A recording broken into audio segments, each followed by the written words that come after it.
اسلام سے نہ بھاگو،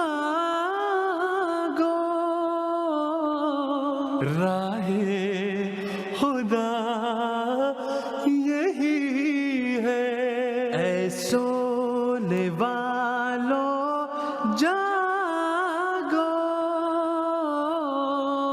شمس الضحیٰ یہی ہے۔ میرے ایک ایرانی دوست ہیں جی، اور وہ ایران میں ڈاکٹر تھے، ڈاکٹر تھے اب یہاں پر وہ جرمنی تشریف لے آئے ہیں، جرمنی آ گئے ہیں کافی عرصے سے، لیکن کام نہیں کر رہے۔ ہاں۔ تو انہوں نے ایک لمبی وہاں کی جو ظلم اور زیادتی کی داستان ہے وہ آپ کو داستان سنائی تھی، وہ جی۔ سنائی کہ وہاں مولویوں نے وہ یہ کیا، کرد ہیں یا ایرانی ہیں؟ ایرانی ہیں وہ۔ ایرانی ہیں، اچھا اور انہوں نے کہا کہ جی وہاں پر ملا نے یہ کیا ہے، ٹھیک وہ ہے، کیا ہے، ٹھیک بہت ہے، زیادہ بہت ٹھیک ہے، زیادہ واقعی خوفناک، شدید ٹھیک خوفناک ہے، ہے واقعہ۔ ٹھیک ہے۔ میں نے ان سے کہا، اصل میں بات یہ تھی کہ میں نے ان سے یہ سوال کیا کہ میں نے اکثر دیکھا ہے کہ ایرانی جو یہاں پر ہیں وہ یا تو دریا ہو گئے ہیں اور یا وہ لوگ عیسائیت کا اعلان کرتے ہیں کہ ہم عیسائی ہیں، اور زیادہ تر وہ مذہب کا ذکر ہی نہیں کرتے، دلچسپی کم لیتے ہیں، اپنے آپ کا اظہار ہی نہیں کرتے۔ تو اس کی کیا وجہ ہے؟ تو انہوں نے جب یہ لمبی ایک کہانی سنا کے مجھے کہنے لگے کہ خدا تعالیٰ سے انسان یا اس طرح آسانی سے بھاگتا نہیں، یہ مذہب انسان کے اندر ہوتا ہے، وہ کبھی نہیں نکلتا۔ تو وہ کہنے لگے کہ میں نے بھی کئی بار یہ سوال کیا ہے، تم ہی مجھے بتا دو کہ آخر اتنا جب ظلم ہوا ہے تو بے شمار ان گنت بے گناہ تھے، لکھوں کھا لوگ تھے جو بالکل بے گناہ تھے، تو ان کی ماؤں نے بھی چیخ و پکار کی خدا تعالیٰ کے حضور، ان کے بچوں نے بھی کی، تو خدا تعالیٰ آخر کب ان کی سنے گا، کیوں نہیں سنتا؟ یہ سوال ہے۔ یہ سوال تھا۔ تو سوال یہ ہے کہ کیا انسان کو اس دنیا میں یہ اختیار نہیں ہے کہ وہ گناہ گار بنے یا نیک ہو جائے؟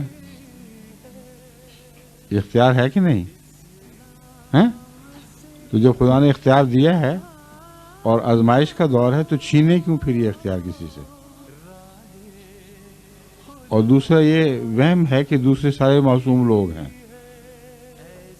اکثر دنیا جب ساری کی ساری دونوں طرف کی بد ہو جایا کرتی ہے، پھر ایک بد دوسرے پر ظلم کیا کرتا ہے اور عملی حالت سب کی گندی ہوتی ہے۔ یہ فرضی بات ہے کہ بڑے بزرگ اور نیک لوگوں پر ظلم ہوئے ہیں۔ دوسرے اگر وہ حقیقتاً نیک اور بزرگ ہوتے تو اللہ کی آواز پر لبیک کہنے کی جرات کیوں نہ کرتے؟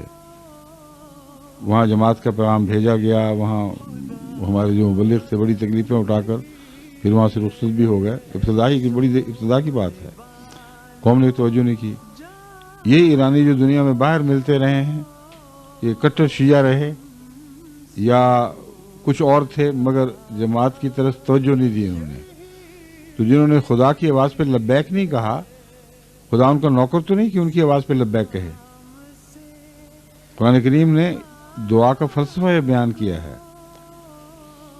کہ تم میری بات سنو گے تو میں تمہاری بات، تم دعا کرتے ہو فاستجیبوا لی، میں تمہاری دعا کو سنتا ہوں، لیکن تم پر یہ لازم ہے فاستجیبوا لی کہ تم بھی میری بات کا مثبت جواب دیا کرو۔